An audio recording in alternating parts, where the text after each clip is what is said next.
Okay, so this video is going to be about the Fourier transform.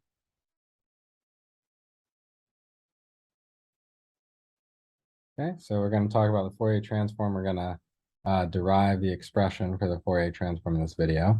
And let's recall first Fourier series. Okay, so if you remember, Fourier series is for f of t that is periodic with period t. Okay, so it has to be periodic.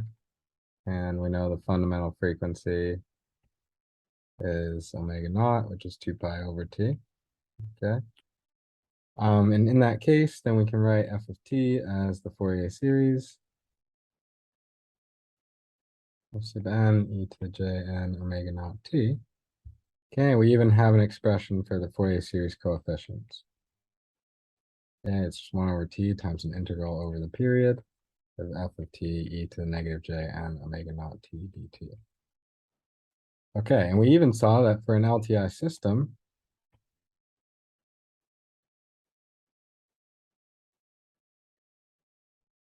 hey, we have this really nice property that when I put a Fourier series into an LTI system, okay, remember it does have to be periodic. Okay, Fourier series is periodic.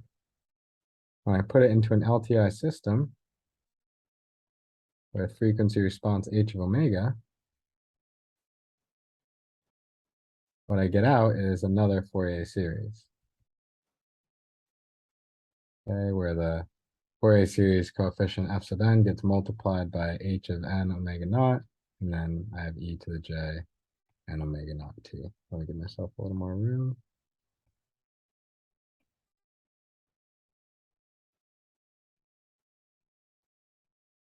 E to the j and omega naught t. Okay, and so the output is also periodic. All right, so that's great for periodic functions, but we don't want to be limited to just periodic functions when we find input and output relations with respect to LTI systems. So we want to obtain a similar result to this.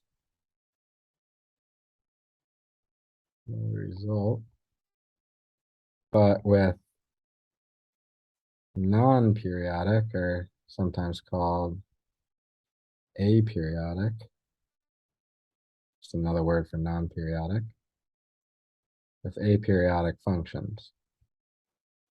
Okay, so we want to have a similar result to this, but without the words periodic. I want to have something else over here that works for even non-periodic functions, and same over here. Okay, and so there's going to be two parts to that. First of all, we're going to have to get a different expression that's sort of similar to this Fourier series, but for non-periodic functions. That's what we're going to do today with the Fourier transform. And then we're going to go through a similar argument as we did with Fourier series in order to see what the output is to an LTI system when the input is a Fourier transform. Or when the input is in the Fourier transform-like representation like this. Okay, you'll see what I mean when we get there. Okay, so how do we do that? Well, let's look at aperiodic functions.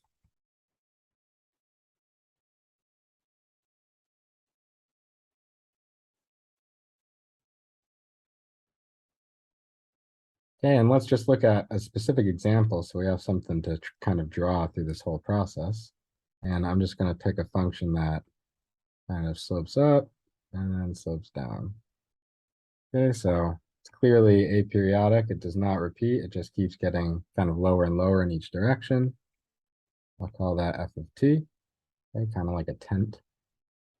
This is just an example of an aperiodic function that we're going to kind of use as the example where we kind of follow it through all of our drawings as we go through this process of getting the Fourier transform. Okay, so this is an aperiodic function, but all we've done so far is for periodic functions. Is there some way we can force this function to kind of be periodic, at least temporarily, and then we'll slowly make it less and less periodic so that eventually it looks like this original function? Well, yeah, there is. That's exactly what we're going to do. So let's start by truncating. We're going to truncate or shorten f of t and force it to repeat, i.e. we're going to force it to become periodic, so that we can look at it using Fourier series. It's an interesting trick, okay? So what we're going to do here is we're going to truncate it. We're just going to cut it off and only look at this part of f of t for a second. Okay, so I'm just going to draw it like that, and kind of dot, dot, dot. And we have another repeated version of that same thing.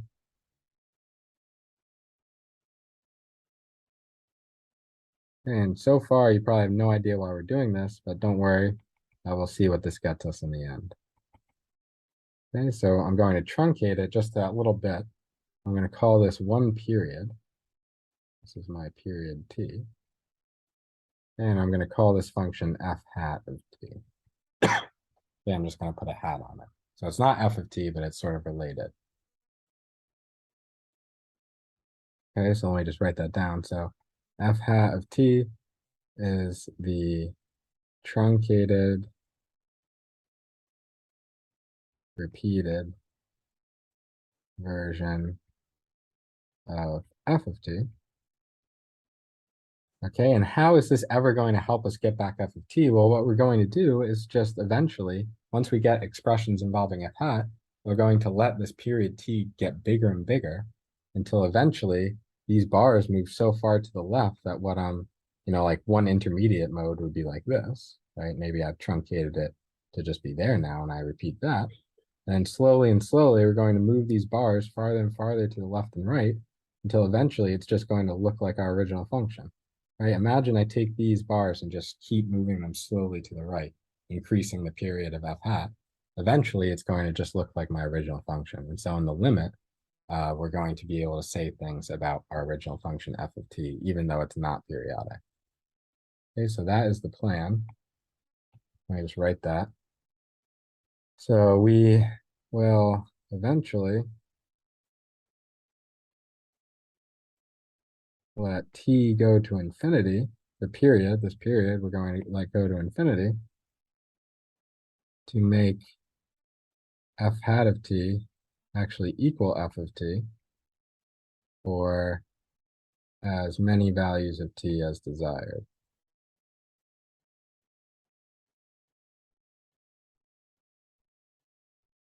Right? We can just keep making that period grow and grow until eventually our f hat of t essentially looks the same as f of t. Okay, so that's the plan. So now that f hat of t is actually repeating, we can look at the Fourier series for it. So the Fourier series for f hat of t is what? Well, f hat of t is going to be a sum. And I'm just going to call the Fourier series coefficients f sub n hat. Okay, so we can remember f hat has coefficients f hat of sub n times e to the j n omega naught t. And omega naught is just 2 pi over 2, you know that. Okay, and what are those Fourier series coefficients? Well, we know what that is too. That's 1 over t times an integral over a period. Now, which integral over a period for f hat of t should I take? Well, it seems pretty clear it would be great if I could take negative t over 2 to t over 2, right? Because I've rigged up this function so that in that range, f hat of t actually equals f of t, right? That's how I truncated my function. Okay, so I'm going to integrate from negative t over 2 to t over 2, f hat of t, e to the negative j n omega naught t, that's our formula. Okay, and now, just what I was saying, in this region, when t is between negative t over 2 to t over 2, f hat of t actually just equals f of t. So I can plug in f of t here.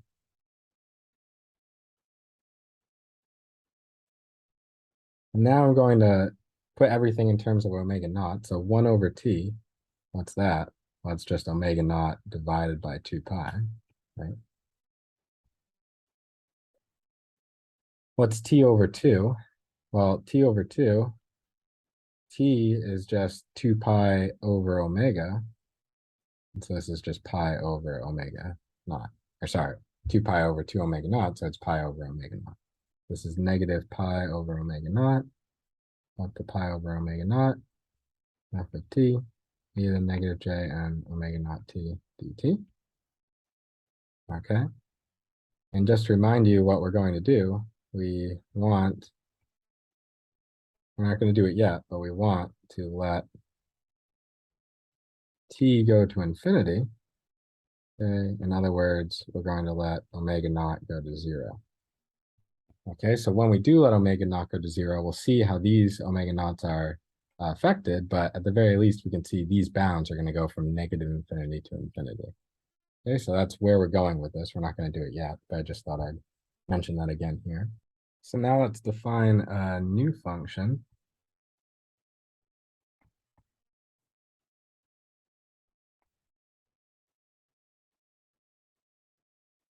Okay, and it's going to be f hat of omega. I'm going to define it like this. I'm going to have negative pi over omega naught up to pi over omega naught. Okay, so just like this so far. And I'm also going to have f of t, but now I'm going to make a change. E to the negative j omega t dt. Okay, and you can see here that there is only one omega in this definition f hat of omega. Okay, so this is the definition of a new function. It's a function of this variable omega, and there it is. So we'll see how it comes into play as we go through the rest of the derivation. But for now, we can actually use it immediately because we can say, wait a second, let's look at our f hat. So the n, what is this? Well, we can see that there's a 1 over 2 pi factor. And then if I look here, how can I write that in terms of f hat of omega? Well, this is all the same. Okay, all I have to do is say here in this frequency omega spot, I want to put n omega naught. This is f hat of n omega naught. And then I also have this leftover omega naught right there, times omega naught. Okay, so these are my Fourier series coefficients f hat in terms of this new function f hat of omega. All right, so what does that tell us about f hat of t? Okay, let's go back. What was f hat of t? Well, f hat of t is just equal to this Fourier series, so I can plug in for these f hats of n's. And what do I get when I plug in? I get 1 over 2 pi.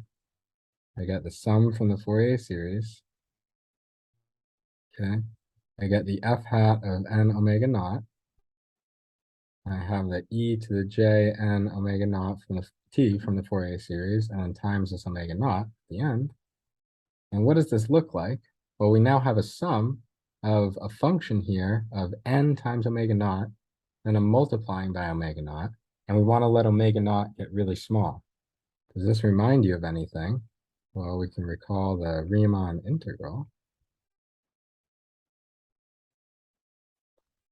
Okay, that says if I have a sum of some g evaluated at integer multiples of some amount delta, and then I multiply by that delta, okay, this thing, as delta gets really small, is going to approach what we call this integral, g of x dx. Okay, and just for a picture, this is like if I have some function g of x, I can break it up into these rectangles. Right, this is the idea behind this equation. I'll just do a little more, right, where at any point here, that's like n delta, so I'm going to pick the value of g at that point, and I'm going to multiply it by the width of these rectangles, which is delta, and then I'm approximating the area under the curve, right? And if I let those rectangles get thinner and thinner, eventually it goes to the integral. Okay, so that's actually what we're going to use here. Okay, so f hat of t, right, from right there, f hat of t, okay, what is that going to go to? I don't need the arrow. Okay, as omega naught goes to 0, goes to 0, well, you can see that I have f of like n delta e to the n delta t, j n delta t times my delta. And so what this is going to go to is I still have the 1 over 2 pi, and then I'm going to now have an integral from negative infinity to infinity. Okay, of what? Of f hat of just omega e to the j omega t d omega. As you can see, wherever I had n delta, I put an x. So wherever I have n times omega naught, I'm going to use this variable omega, not x. I'll put it right there and right there. Okay. And then this delta outside turned into the dx, and so I'm going to turn it into a d omega naught. Here, so you can see all the parallels. That is as omega naught goes to 0. But there's one more thing. I'm kind of doing it in 2 steps here, but really it's all happening at the same time. What about this f hat of omega? What happens when omega naught goes to 0 there? Well, we already said it before. These bounds go to plus or minus infinity. Okay, so I'm kind of going to, I split it up into these 2 steps to show you each part of it, but really it's all happening at once. And so I'll write the final form now. I'm just going to call this f of omega without the hat, e to the j omega t d omega, where I got to tell you what that f of omega is. F of omega is going to be this. It's going to be this integral. Let me write this a little bigger.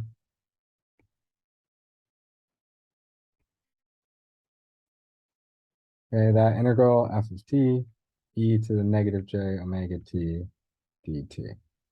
Okay, so this is just my f hat of omega. Okay, but instead of having this be negative pi over omega naught to pi over omega naught, since omega naught has gone to 0, I've changed those bounds to negative infinity to infinity. Okay, so these 2 kind of limits right here kind of happened at once, but I split it up into 2 steps so you can see all the different moving parts. Okay, and one more thing also, okay, since f hat of t, right, what happens to f hat of t as omega naught goes to 0 or t goes to infinity? Well, we explained it at the beginning. F hat of t actually starts to look like f of t, and in the limit, it looks like f of t. We're just letting these truncated bounds get wider and wider until we eventually just have our f hat function look exactly the same as f of t. So also, since that goes to f of t, as t goes to infinity or omega naught goes to 0, either one, they're doing the same thing, we can conclude that, hey, what can we conclude? That f of t actually equals, right, instead of f hat, f of t, because that's what that's going to as omega naught goes to 0, is going to equal this expression right there. 1 over 2 pi, integral negative infinity to infinity, f of omega e to the j omega t d omega. Okay, and there you go. So let me box these. Let me box these 2 because they're so important. Okay, so this right here is what's known as the Fourier transform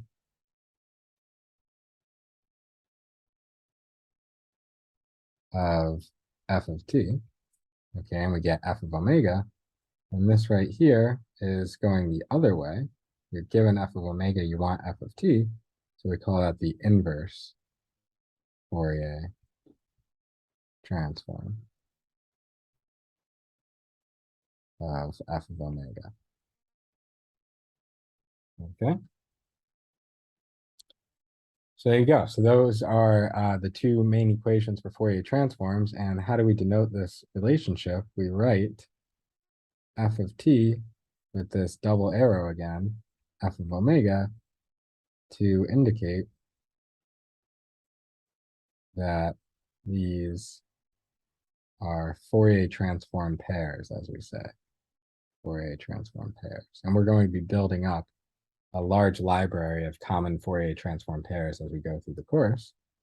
And on the left here, we have what we call the time domain.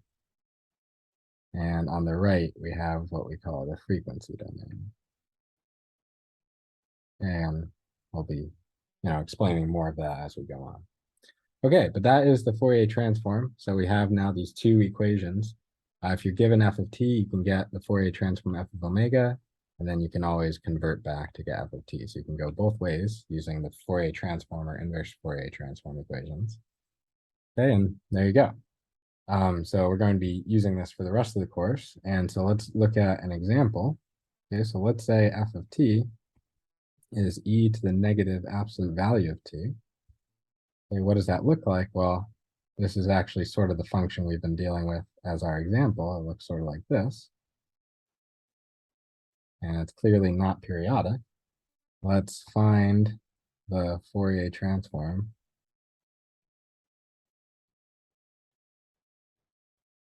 Let's find the Fourier transform f of omega. The Fourier transform of this function.